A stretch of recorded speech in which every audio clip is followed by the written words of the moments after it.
আসসালামু আলাইকুম, welcome to গরিবের রান্নাঘর। আজকের হাজির হলাম নিত্যদিনের নতুন রেসিপি নিয়ে, চিংড়ি মাছের ভর্তা। এমন একটা ভর্তা হলে আর কি লাগে গরম ভাতের সাথে। মুখে যখন রুচি থাকে না, মাছ মাংস কিছুই ভালো লাগে না, তখন এরকম একটা ভর্তা বানিয়ে নিলে অনায়াসে এক প্লেট ভাত খাওয়া যায়।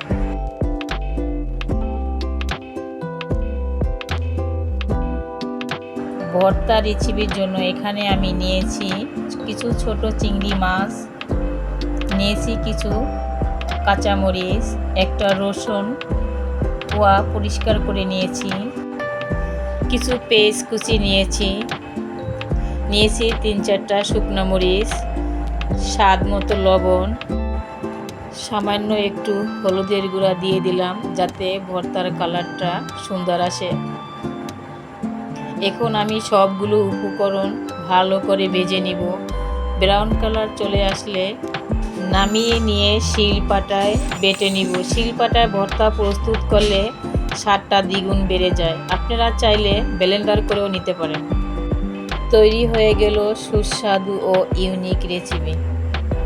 আমার ভিডিওটি ভালো লাগলে বাসায় একবার হলেও ট্রাই করে দেখবেন। এর স্বাদ এতটা বাসায় না বানাইলে বুঝতেই পারবেন না। চিংড়ি মাছের স্বাদ এতটাই যে বলার অপেক্ষা রাখে না।